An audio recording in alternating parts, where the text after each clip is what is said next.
Hello, my name's Richard Knight, and welcome to episode 19 of the Motivational Mindset Podcast. In this episode, I've been talking to Paul Burgess. Paul is a social media and content manager whose interests also include working with charities, volunteering, and DJing. Enjoy. Thank you very much for inviting me on, Rich. It's lovely to connect with you again after so many years. So, I'm Paul Burgess. What do I do?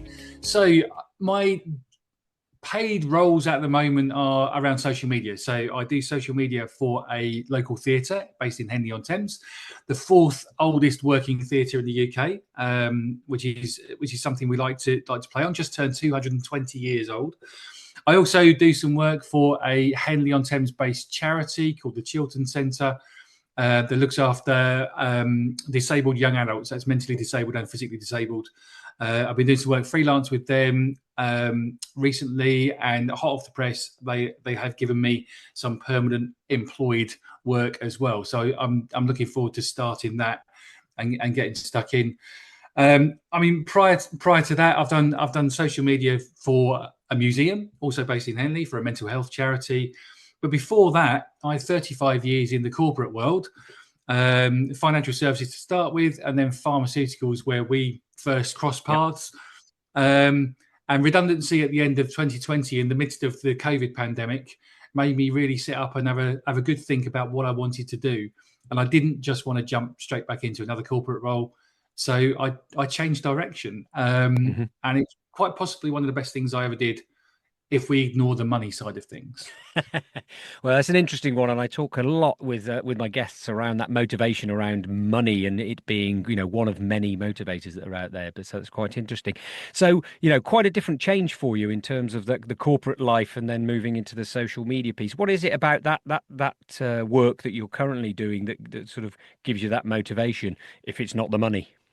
So, how I got into it was quite interesting because, coming out of what when I look back at it now, the corporate world was good to me, right? It pays well, the benefits, the travel, you work with some fantastic people, companies like Boehringer, where we met, and then moving on to companies like Celgene in the pharmaceutical industry, fantastic places to be.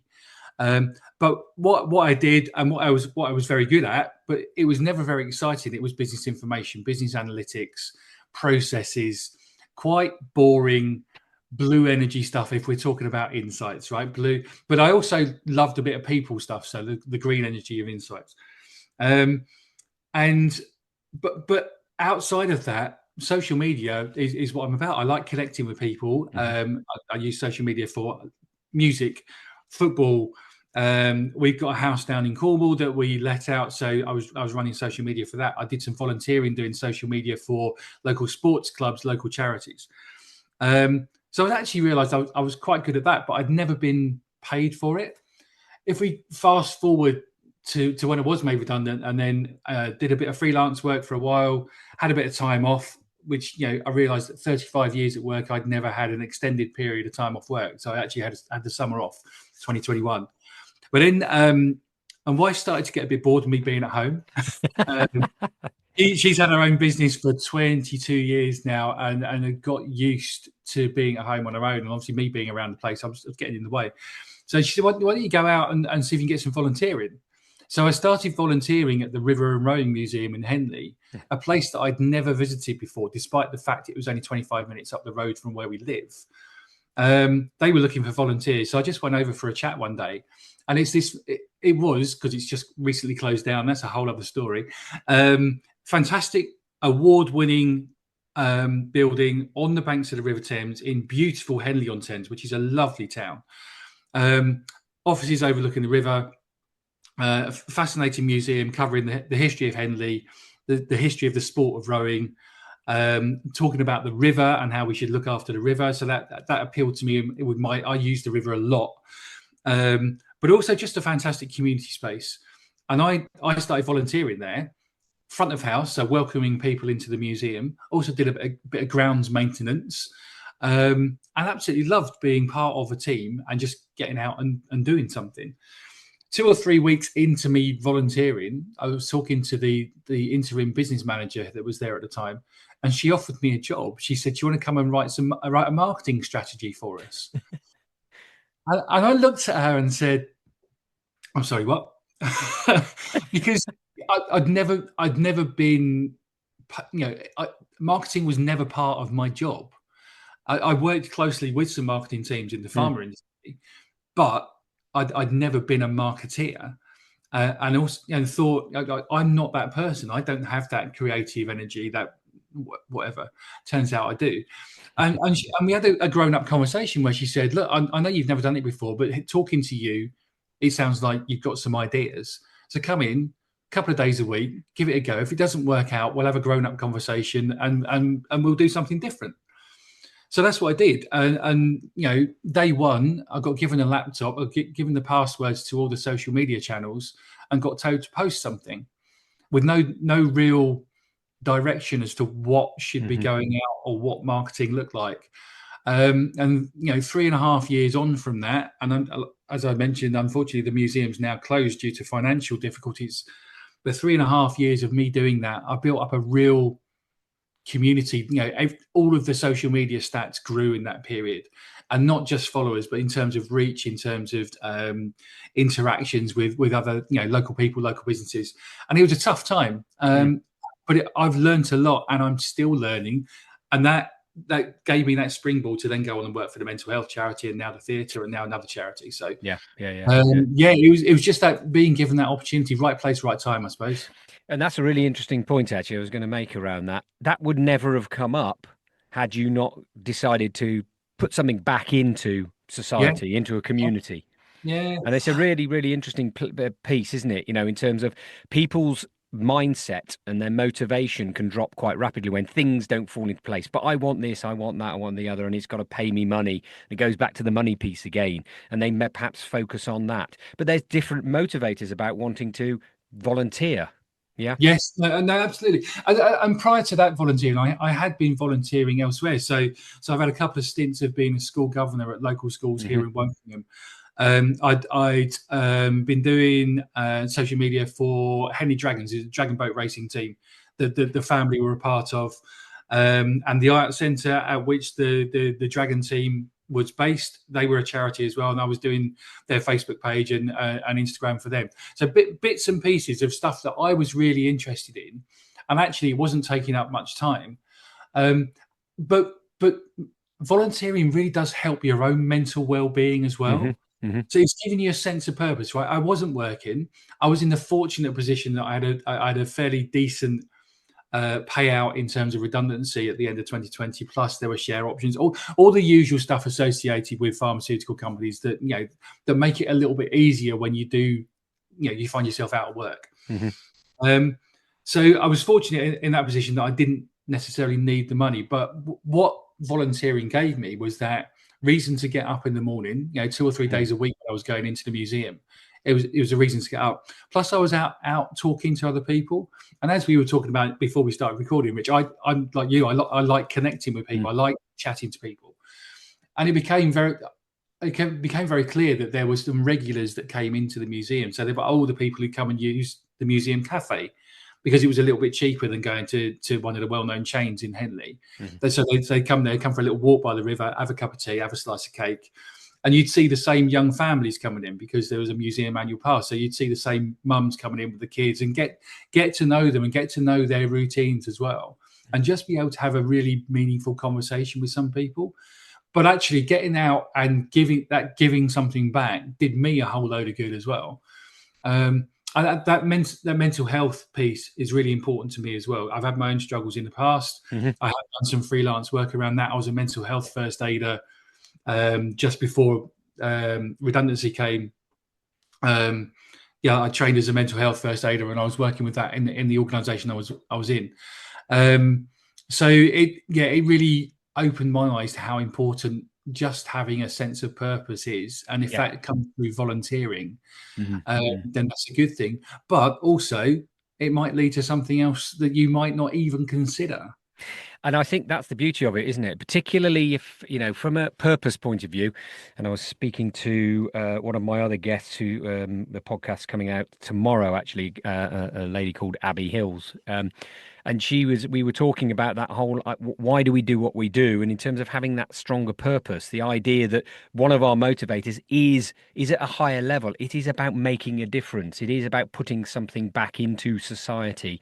It's not just, and this is from a work point of view, we talk mainly around the motivators. It's not just about taking the money, but money is a motivator because we need it to go and eat and go and do Yes. things, and Yeah. you know, and have a nice, you know, which is great, and we've all got that motivation. But that idea that, you know, why am I here? What is it that I'm doing to make a difference to other people's lives as well as my own? Is a critical part that a lot of the bigger organizations, yes, they understand to a certain degree, but when it comes down to individuals, they're still not quite there. And that's quite interesting, because that leads on, leads on to go back to that redundancy piece, because we've both been through that from the farmer point of view. So from your point of view, that conversation, that hello Paul, yeah, your job isn't going to be there anymore. You know, how did you get through that? Because you've had it a couple of times now, is that right? Yeah, so twice in the pharma industry. So from Boehringer back end of 2009, so 16 years ago this month, I heard at Boehringer, and then more recently with Celgene / BMS, because BMS had just taken Celgene over, and that was 2020. The most recent redundancy experience I've had is at the museum, with the museum closing Okay. down. Hmm.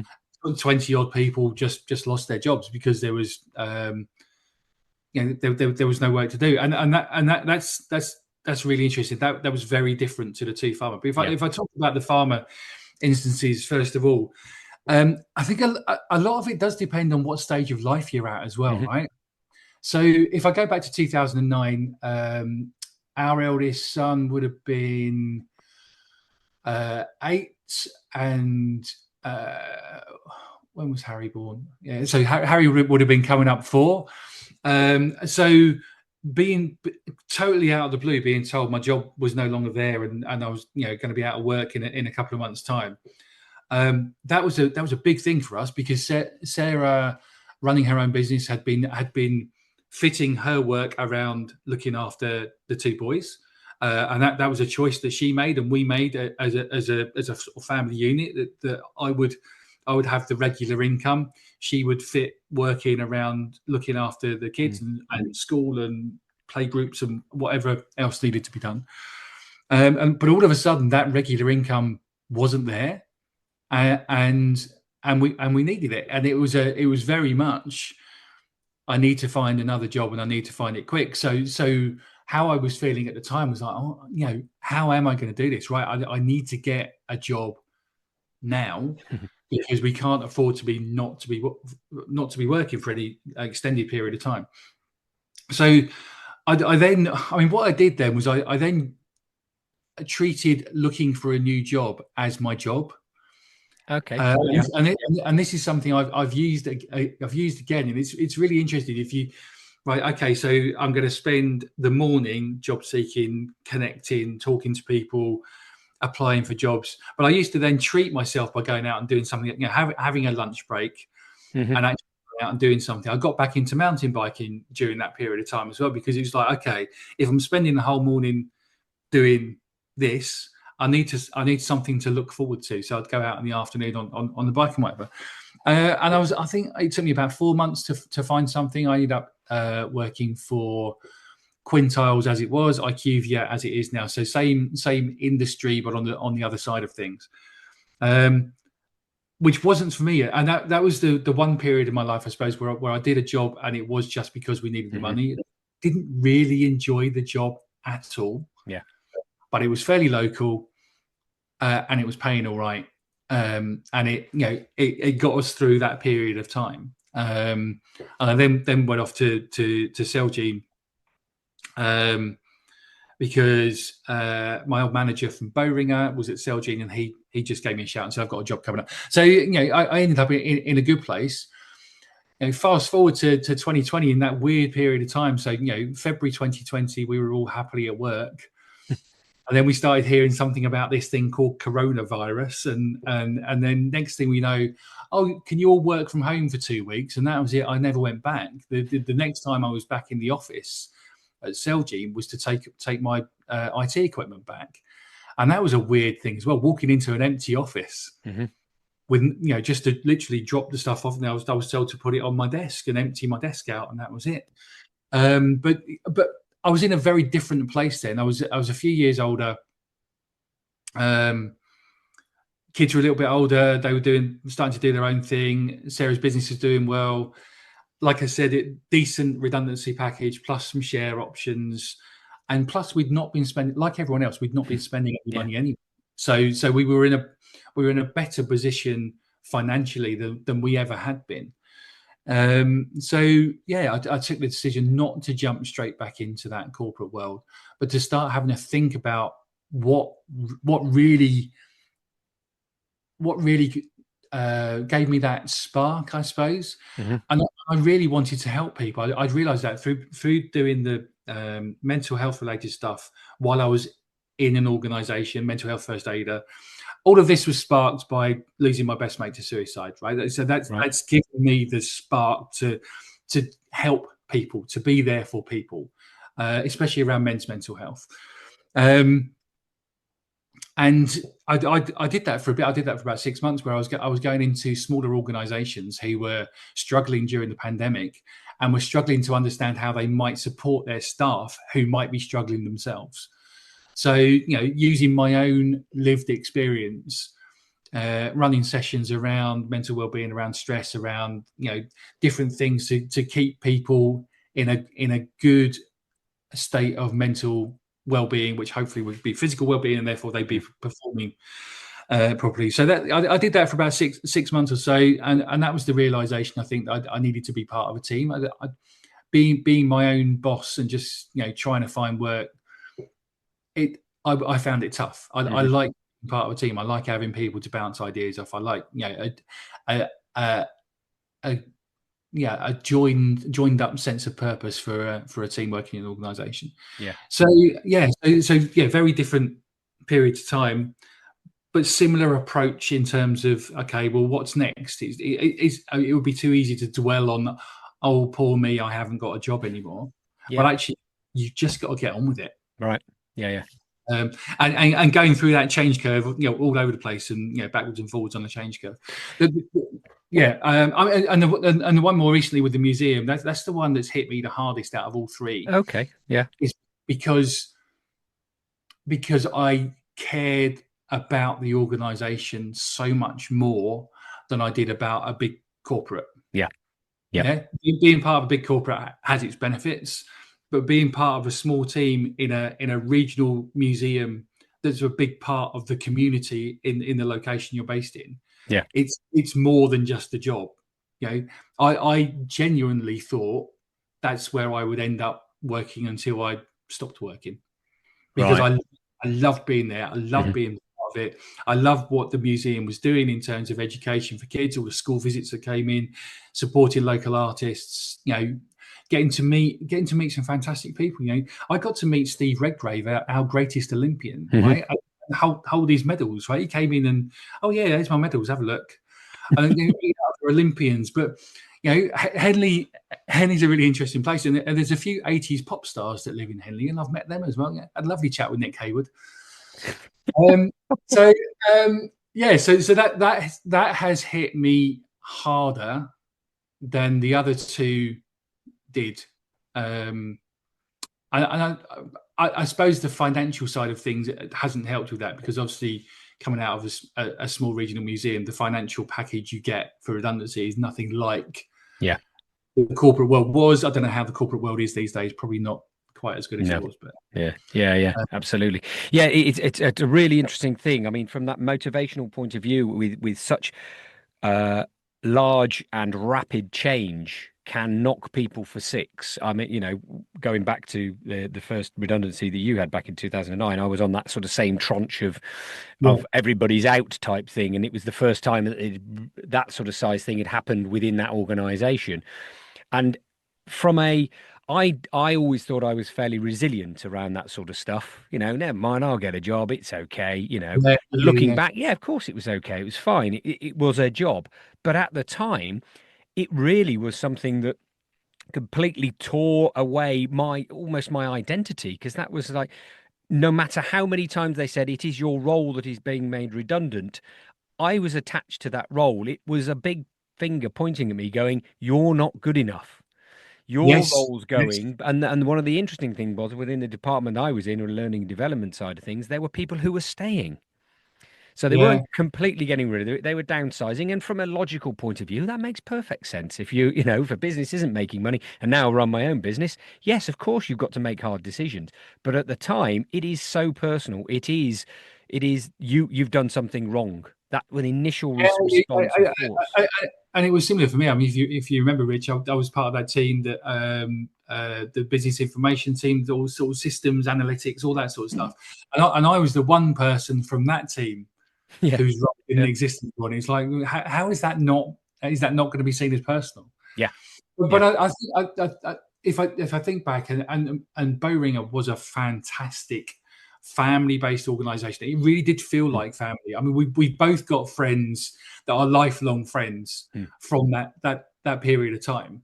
So it was a special place to work, and I think at the time it was like, okay, well, this is a special place to work. Why are you treating me like this? We are a family. Why are you doing that to me? mm, mm. Um, Yeah, yeah, and but you mentioned that sort of lifelong friend side of things, and before we started recording this, you mentioned people who we both knew from there, and that you now meet up. How much of an impact does that have on you, coming from something such, at the time a negative experience, but now you're meeting with them regularly. What how has Yeah, that impacted you? there's a couple of guys. One I worked with closely. One was in the field force, so I didn't work with that closely, but got to know him, and it was really weird. And to mention COVID again, during that COVID period, I was messaging one person, and how you doing? What's going on? How you coping? Messaging another person saying what's on? What's going on? How you coping? And I thought actually those two people know each other as well, so I created a WhatsApp group, and it is my most regularly visited WhatsApp group. I mean, we are in pretty much daily contact. There's a lot of chat about music. In fact, Dan, who I was talking about earlier on, I'm off to a gig in London tonight, and I'm going with Dan. George would have come, but he's doing something else already. Yeah. It's when they become proper gig buddies. We go away. We have weekends away together down at our place down in Cornwall. We try and meet up and just as often as we can, and maybe not as often as we'd like to, because Hmm. life and work does get in the way a little bit. But yeah, really, really good buddies. And going back to that mental health piece, we are very fortunate to have each other. And there's another guy as well who we all know, and he's part of the group as well. We're all very fortunate to have such close male friends that we can chat about all sorts of stuff, Hmm. right? Nothing is off limits. If we're not feeling great for any reason, then we share it with a group, and Yeah. that group will help whoever it is, whichever one of us it is, through a particular set of circumstances, and that's really important to me. And I think it's something, I mean, obviously you're focusing on the social media side of stuff now as well. I think the technology that is around now enables that a lot more. There's so many people who will easily text, message, WhatsApp, whatever it is, whatever channel it is, just to keep in contact, which we never did when we were back in the day when there were no mobile phones or any of this sort of tech. It was always the old the view that women would be on the phone chatting away for hours and hours and hours, and well, Yeah, hang on, you're yeah, seeing them later on. Oh yeah, but we're gonna have a chat now as well. Yeah, what are you going to talk about later? And it wasn't the done thing back then, was it, for blokes to actually speak on the no, phone and no, chat? absolutely not. And historically, I think women have had a much stronger network of friends and acquaintances and people they can rely on to do certain things. Whereas us blokes, we go down the pub with each other, we take the mick out of each other, we have a chat about football or music or beer, and don't stereotypically have never gone into much depth. And there was a real change in how I approach my friends, not just the people I've been talking about, but other groups of friends as well. I remember probably 4 or 5 years ago, maybe a bit more, coming home from the pub one night, usual sort of thing. We've been out for a couple of beers, been for a curry, spent the evening taking the mick out of each other. And I came home and Sarah said to me, "How's so and so?" Hmm. Yeah, He's all right. He's all right. Did you ask about his? I don't know. I don't know what the situation was. Mm, Did you ask about his mm. parents? Because one of them's in hospital. Oh, I didn't know that. So she knew through speaking to this person's wife that there was some stuff going on that he might have wanted to talk about, but Yeah, because he didn't volunteer it, and none of us were asking those how are you, mate? How no, yeah. how are you And now, really? how are you? Yeah, yeah, yeah, yeah, Type yeah, questions. yeah, No one had a clue that's what was going on. So that was a real wake up call for me to actually, when I'm out with friends now, it's like, how's everyone doing? Like, you all right? You sure you're right? hmm And it's had those. We have had those deeper conversations just based on asking that question a couple of times and realizing that it's okay to just go out and have a laugh sometimes, but yeah. maybe there is something someone wants to share. Yeah, yeah, and that's quite interesting actually in terms of that the motivational piece around asking people how they are because it makes us feel nice when people ask us as well because we're all human. We Yeah. generally like to talk about ourselves even when Yes. things aren't going quite as well. But Yeah. there's almost that societal piece of no, you can't put your burdens on other people. Keep it to yourself. It's not for them to worry about. Otherwise, you're seen as a sort of a doomsayer, and nobody will want to speak to you. However, there is the time where, yes, you've got to be able to have that mouthpiece and be able to say stuff. And I think your question that you were talking about there is the one thing I picked up in terms of I'm not mental health trained or anything like that, but the one thing I have picked up on is that asking twice. How Yeah. are you? And the usual response of, yeah, fine. Yeah. Then it's the how are you? And so I think that for me is a something that I proactively do now with my gang of mates as well. And we do the golf weekends, we do the that sort of stuff, which actually we've been stood on the tee and on golf courses, and somebody's just completely opened up about what's been going on, and we've all stood there and we've all nodded away and gone, yeah, it is, isn't it? It's rubbish at the minute. Yeah. Yeah, Yeah. we all agree. And there's some research been done that shows men are much better at talking about things, whether that is work worries, personal worries, whatever it might be, if they're actually doing something Something. at the Yeah, same time. yeah, And there's a lot to be said about the side by side. So I've had conversations with people when we've been driving along in the car and they've just been sat in the passenger seat that we yeah. wouldn't have had if we'd have been sat face to face. Right. Yeah. Yesterday I was out, went out for a walk for a mate of mine I haven't seen for 3 or 4 months. He doesn't live very far away. He's an old mate of mine from school, way back. Um, and we got out of the habit of going out for a walk. We used to go out for a walk, and we went out for a walk yesterday. And that walking along side by side, it makes those conversations so much easier. Yeah. And and, Yeah. and he had some stuff he wanted to share yesterday, which if we'd have been sat over a coffee face to face, he might not have done. Yeah. I think Mm. just being out, in the fresh air. It was a lovely sunny day yesterday. hmm Walking side by side, being out for about an hour and a half, and he just got a load of stuff off his chest, and that's I was pleased that I could offer that to him. Right? He said Yeah. to me, "Thanks for listening." I said, "Well, anytime, mate. That's what we're all here for, right? To help each Yeah. other." Yeah, yeah, yeah, yeah. And again, that links massively to this purpose motivation.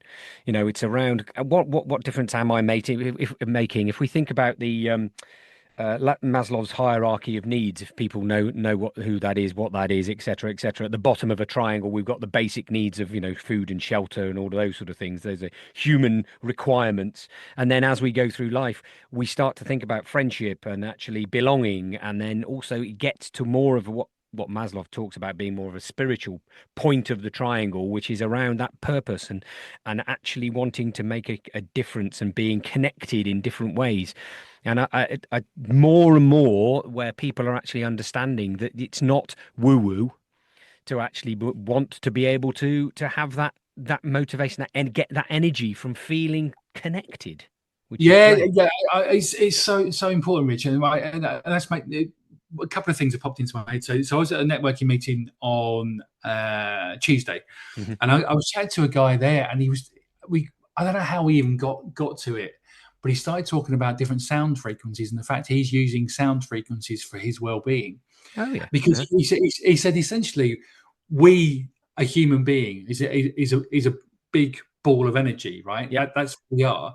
And if we find ourselves connected to various sound frequencies, which is just another form of energy, or for me, I love being by the water, right? So working in Yeah. Henley by the Thames, or being at my place down in Cornwall by the sea, I immediately feel better being in Hmm. those places.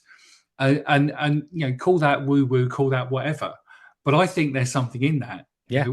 We're made up of a whole load of water as well. So is there something about being close to water that makes us feel better? Yeah. Yeah. And the other thing that popped into my head then was Hello. Hope you're enjoying this episode. When you've finished, why not subscribe to the Motivational Mindset Podcast to learn more about motivation in business and beyond? Thanks. Now, back to the podcast.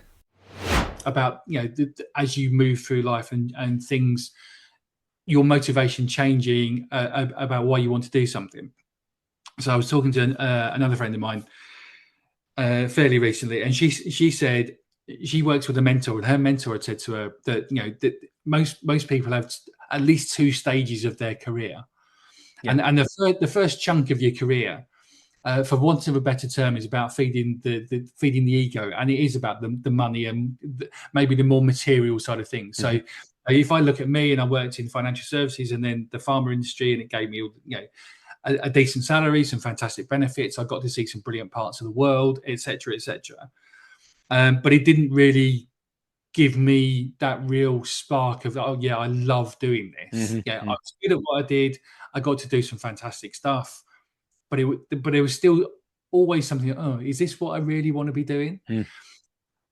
So take that versus the second part of your career, which becomes much more about feeding your soul. Yeah. And finding something that you actually love doing and you want to do. And it might not give you all those material bits. And that's certainly what I'm finding. If I look at what I'm getting paid now compared to what I was then, but I look at what I'm getting paid now and I think, well, I was earning that 35 years ago. And it's I'm the just same, exactly the same. Yeah. and it's just, your outlook, your needs, whatever it might be, change. And I love what I do now. I love that I'm part of a community now in Henley-on-Thames, where I'm known as one of the people that's really, oh yeah, you want someone to do social media, you need to speak to Paul Burgess. I've had people have approached me to go and work for them because they've heard about me and what I can do through other people. Yeah. It's also it's mad things like I've also never called myself a DJ. I have done DJing in the past, but I've been paid recently to do two big DJing gigs at Leander Club in Henley, the famous rowing club. One of which was to 5,000 people who were attending an illuminated boat parade, and it blows my mind that I'm actually getting paid to do that. But it's through those connections. I think if I hadn't started volunteering at the museum, coming up 4 years ago, I would never be doing that stuff. And that's interesting because that's all, again, going back to the energy, and we're balls of energy. The vibrations that you're putting out around something that you love doing, people pick up on. It's the same vibe, the same resonance that people can sense in themselves. They pick up on, and then they'll want to help out those people who've got that positive view, that energy around something. And it's the same thing with me doing these podcasts and things like that. I love chatting to people. I love having the conversations. It leads to people wanting to come on my podcast. It leads to me narrating audiobooks, and it leads to, and I do my acting side of things as well. So it all part of that same sort of performance piece, which I love doing, and it gives me that energy. And you mentioned that music piece, and it's really interesting because this is a really odd reference, but I'm sure you'll qualify it now. You hang around under flyovers of the M25 now.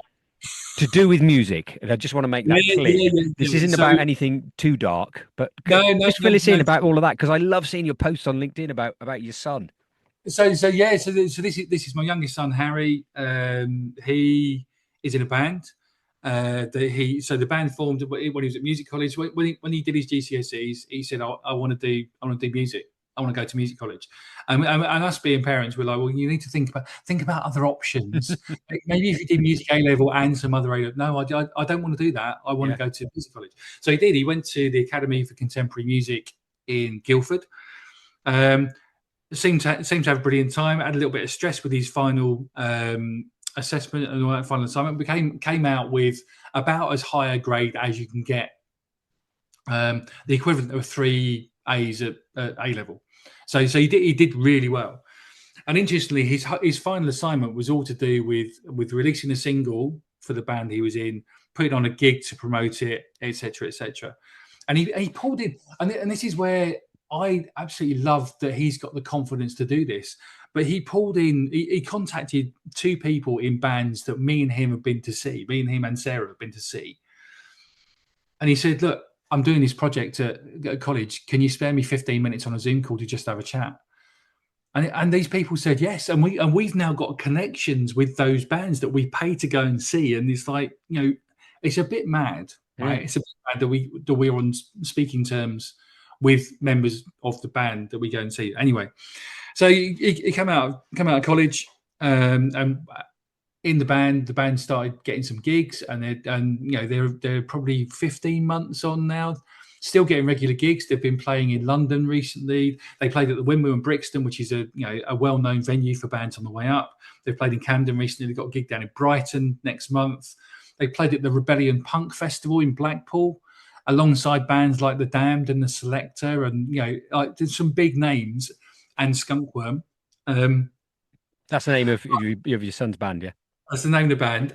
But Harry's got it in his head that he wants to do things. He wants to put his own events on, because he wants to make the events affordable for everyone. Mm-hmm. He knows that there's a lot of people like him who are working a part-time job to try and get a job in music, and recording stuff and playing in the band and not necessarily getting paid for playing. It's like, oh yeah, it's good exposure. Well, exposure don't pay the bills, does it? And so he's organised these things, and this one under the M25 was him and one of his mates who's a photographer. They pulled together as a unit, calling themselves the Shovel, and they want to put gigs on. So they got 4 bands. So his own band, another local band, 2 bands from London that they'd spoken to, came down, found this space in Addleston underneath the M25, alongside the River Way navigation. And it was a free gig. Right, turn up. They borrowed a generator, borrowed some lights, set it all up. About 100 people turned up. I went, and it was absolutely fantastic to see this group of young people, sort of all 18 to 22, I would have said was the age group, just having an absolute blast, having the time of their life underneath the motorway bridge. And young people get a bad rep, right? This next generation coming up get a bad rep sometimes, but it was organised by them. The bands played, everyone had a lovely time, and then after the event, you would have never known anything would have been there. Yeah. There was no rubbish there. Everything was just taken away, and it was left as it was. And that's brilliant. I do feel like I don't get being there sometimes, but I love being part of that scene, because that's what it is. And I'm starting to see people now. I go to the gigs quite regularly to see him play, and I'm recognizing some of the other younger people in the audience, and it's sort of feeding off their energy as well.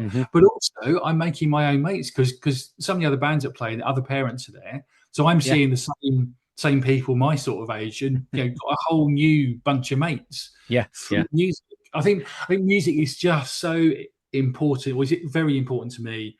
So important in terms of a connector for so many people. And that the work community is another word that I love. And that music community, whether it's around supporting a particular band or whether it's a particular group of bands doing their own thing, is just brilliant. Yeah, and I think it goes across a number of different creative industries, or not industries as such. The creative side of things. When you speak to a lot of people and they've had time in their careers, they've been in the pharmaceutical industry or they've been a teacher or whatever else. There's always that creativity within them that is either allowed to come out at some point. Talking about stages of career, where you actually sit there and go, "Yeah, I'm all right at this." But actually, my energy is around music or acting, or like my wife is now, she's an artist. I mean, she did art back at university, and Yeah. then went to sell Coca-Cola, or became a teacher, then went to sell Coca-Cola, and then stayed in corporate world for however long. And she's now creating some fantastic art, and she's selling it, and she's making money up from it because she loves it and she really does enjoy it, and it is all about color and everything like that. So I think, and you mentioned sort of the different generations. There are, and there always will be, people who just think, well, this is the way I've got to do stuff. There is a predefined journey I must go on. I must do the ladder thing, and I've got to climb up, and then everything will be all right. When I retire, I'll have the best time ever. And it's like, well, hang on a second. We're never guaranteed anything in life. Are we going to get to retirement? Are we going to be able to enjoy the money that we make? Are we? So now is the time to And, do and, stuff. it's really bloody tough for this next generation coming up. If I look at my two boys, and the routes they're taking to with James, our eldest, and he's really happy in his work that he's doing, but it's Yeah, taken him a quite a circuitous route to get to where he is, and what he's doing. He's loving working in the outdoor industry. He's on the river a lot. yeah, He's doing, he's a climbing instructor. He does powerboat safety work. yeah, He's doing loads of brilliant stuff. And Harry's funding his being in a band by working part time in the local refillable shop, yeah. which sort of, that ticks off in terms of other values of his, making sure we're all doing what we can to save the planet, right? Hmm. So working in that sort of shop works for him. But it's not like it was for No. me. Mm, It's not like it was for you. You just come out of school or uni or whatever and walk into a job, mm, and then, oh yeah, redundancy comes. Oh, I'll just get another job. yeah, Yeah, it's not like that now. And Sarah, my wife, and what she does, being a career coach and working with people around LinkedIn, it's tough for everyone at the moment, right? The number of applicants for each vacancy that there are is just huge. yeah, The ghosting of people by organisations. You apply for something and then just don't ever hear yeah, anything, or you have an interview and then you don't hear anything. And with the rise of AI, etc., etc., etc., those jobs aren't there. I was talking, even the supermarkets, right? You think about Saturday jobs for kids. I yeah, had a Saturday job in a shop. yeah, I'm sure you had something similar, right? You look at it now. You go to your local supermarket, and they've taken away all the checkouts because we have to go to the self checkout. yeah. So they need one person to cover that rather than needing 10 people to cover 10 checkouts. So the jobs that were there just aren't there anymore. Hmm. So where's it going to go without being too much of a, oh my god, what's going to happen? Where's it going to end up? What does that future look like for our kids that Yeah, absolutely. And I think it, stuff? yeah, yeah. And I think it goes back to your point around that mental health piece and the importance of being able to talk through stuff, because the impact of those, the fact you can't get a job, or you don't hear from somebody. Yes, a lot of people say, "Oh, it's fine, just brush it off, and come on, stiff upper lip, let's carry on." You've got to be able to have that room to talk, and also to have the right mindset. Again, going back to the Yeah, motivation yeah, yeah, piece, to yeah. understand what gives you energy, because the chances are you will be more successful in something that gives you a buzz, that really floats your boat. All the different ways of describing it, I Yeah, could yeah, go on yeah. and on, but you've got to be able to have that. And going and being checkout person, it may not float your boat. Being checkout person, it might do, because you love speaking to people, and it's great. You're getting that interaction piece, and this understanding. And again, it also goes back to an educational point of view. I spoke to somebody on one of my previous podcasts, Sally Earnshaw, who calls herself the chief umpher. She works in organizations around, leadership, Yeah. development, and all that sort of stuff, and culture within organizations. And she's a big advocate for educational change, because her son has been through some issues, and she's seen it across the board. We are still producing children who have the ability to sit an exam. End of. That's it. Well done. That's how It's, clever you it's, are. it's an education system that's based on the education system from Victorian times. It's just Yeah, nonsense. you get Yeah, to school from 9 to 5. I know it's not 9 to 5, but yeah, and to set you up for going and working in an office or in a factory. yeah, Those jobs just don't exist. And you throw in Over the last few years, through changes in detection techniques and assessments and whatever, Mm. um, the number of people who are being diagnosed with Yeah. neurodiversity, Hmm. etc., etc. You throw in all of that as well. It's such a different landscape to what it was. And interestingly, and I must get a plug in for Sarah's books here, because Sarah has written 3 workbooks Okay. Yeah. to help young people at various stages of their education, help them make the decisions about what to do next. So it's under Mm. the sort of umbrella name of and stuck. So there's 16 and stuck, 18 and stuck, and left uni and stuck are the 3 books she's written, and it's based on our experience with our 2 boys, right? Yeah. And they haven't gone down neither me nor Sarah went to university in the traditional leaving school and then going to university and then getting a job sense. Neither of our boys have gone down a traditional route in terms of education. I say traditional. Mm. Um, they've done different things, and actually, it's turned out all right for Mm. them.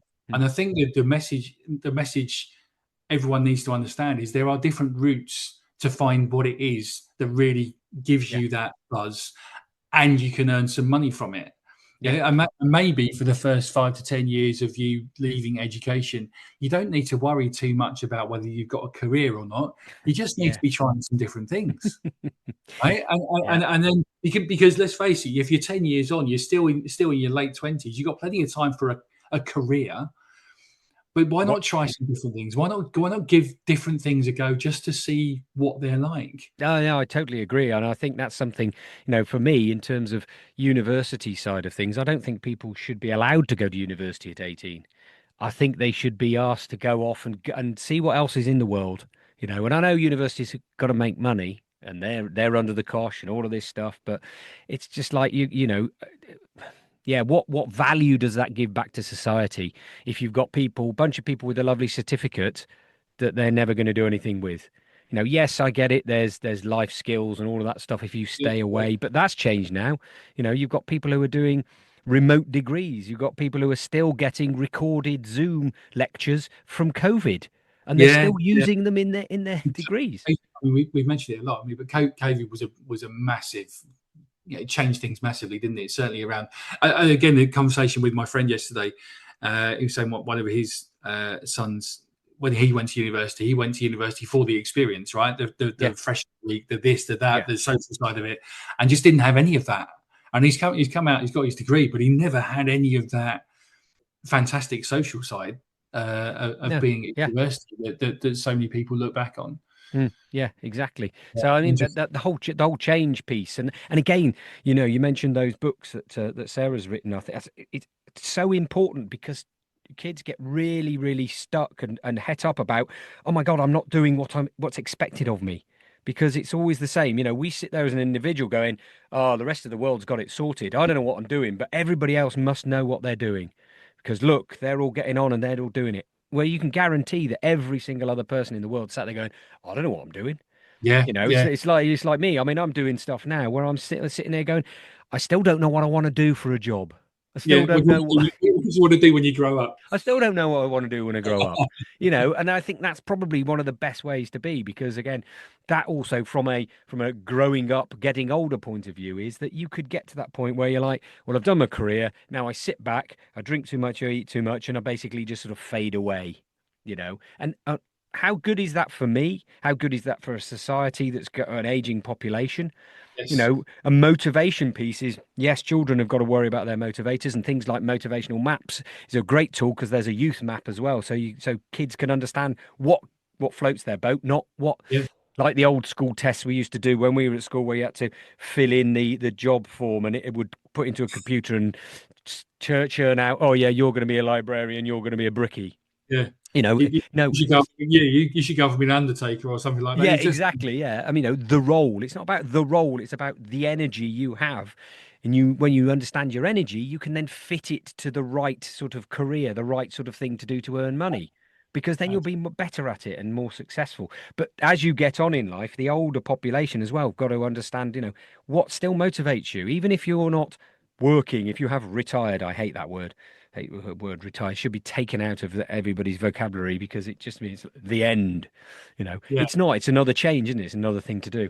So yeah, so you've got to think about that sort of stuff, and I think that's really important as we get on in life. We've got Yeah. more experiences, but we still got energy to give. Yeah, yeah, and I think so. I mean, going back to where I am now. So obviously, I'm talking about I'm working at the theatre and for the charity that I work for at the moment. But I'm still looking for additional work. Right, Yeah, I've still got time in my working week yeah, to do more. But it's a really interesting age to be. So I've just turned 59, yeah, um, and I want to work in social media. Now, if you ask anybody what's the sort of person who works in social yeah, media, ain't going to be a 59-year-old 6'6" bald bloke. It's stereotypically, what people will think of is a younger person yeah. who's up to speed with TikTok, etc. Whatever you might think of it. And I'm seeing companies advertising for social media roles, Mm, saying this would suit, because obviously they're not allowed to say we want a young person to do the role. yeah. But what they can say is this would suit someone at the start of their career. Yes.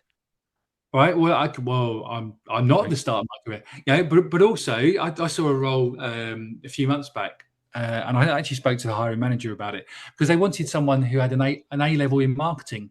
Yeah. Now, when I did A levels, They didn't exist. the marketing A level didn't exist, right? So I said, and that was in their must have. Yeah. Oh, well, I haven't got that, but what I have got, I've got all this experience of doing other stuff, all the life experience. I know that sounds a bit, Yeah. yes, Yeah. yeah, but I've got all the life experience. But I've been really successful at growing the social media following, etc., of the organisations that I've worked for. Hmm. So I can do the job. You might want someone young to come in at the start of their career and be able to mould them but I can do it now. Mm. I can come in and work with you and do that now. And that's not what people are looking for, seemingly. Um, Yeah. Yeah. I yeah, think organizations get stuck in that this is the sort of person that we need. And I think if we can, as a society and organizations, step back from that and go, we're not looking for specifics. These are the outcomes that we are looking for. yes, Somebody might do it completely differently to somebody else, and that's fine. Just as long as we're getting those sort of outcomes. So I think yeah. it's the input piece is so very different these days. Um, so as we come towards the end of our conversation now, because I know we've been waffling. No, we haven't. I know, we We've could probably chat for we've hours. been. I know exactly, and I was just looking at the clock. I went, oh God, no! We better start thinking about sort of moving on to other things and thinking about. So from a motivational point of view, with your experience, your life experience, Okay. what's worked for you, or what do you think the listeners would be interested in hearing around maybe that top tip from a motivational point of view that's kept you going over the years? Well, I think it's something that I've realised more recently, and maybe something that during previous redundancies and when I was a bit younger, I probably didn't think about that much. But I'm gonna go with my top tip is to remember something, and it's what I use on my LinkedIn profile. Okay, which is never too old to try something new, never too late to make a difference. So I've proved that I can make changes to what I do Hmm. work wise and be successful in a complete change of direction. I've also proved to myself that I can make a difference, whether that's to an organization or whether that's to someone's lives. When I was doing some of the work around mental health, Mm. some of the feedback I got was fantastic because me talking to a group of people or a person in just one to one, and to actually hear those people say, having the conversation with you has made me really think about how I'm going to act in the future. It's made a real difference to my life. And I think but self belief, and it's something I've struggled with so much over the years. But we're all good at what we do, right? Yeah, Yeah, yeah, yeah, and we can try, and there are some things that don't work out. Um, but I suppose just give it a go. Give it yeah, a go. And I'm sure if Sarah was here, she'd be laughing at this because I've been the worst at that in the past. But I've proved to myself I can do something different. yeah, Doesn't matter how old I am. You can teach an old dog new tricks. So just keep going. yeah, Keep aiming for whatever it is you might want to get to, because you will get there. Yeah. And just talk to people, just whatever. Yeah. Talking is good from so many different perspectives. Yeah, absolutely. Absolutely. No, thank you very much for that top tip there. The other thing you mentioned as well is that you have scope for more to be able to do more stuff during the week. If people want to get in contact with you, how can they get in contact with you? The best way, Rich, is to find me on LinkedIn. So Paul Burgess on LinkedIn. My profile picture has a yellow background, and what I've just talked about being not too old to try something new. That's my headline. I use LinkedIn a lot. I've made some fantastic connections through LinkedIn. But yeah, I'm on other social media as well, my personal stuff. But if you want to follow what I'm doing, so the Kenton Theatre is the name of the theatre that I'm working at the moment. The Chiltern Centre is the name of the charity I'm working with at the moment. So those are areas where I'll be looking at social media. But yeah, LinkedIn is the best place to find me. This was a Switch Motivation production from Switch Performance Limited. Music by Dennis Kischuk from Pixabay. The Motivational Mindset Podcast. Download, listen, subscribe.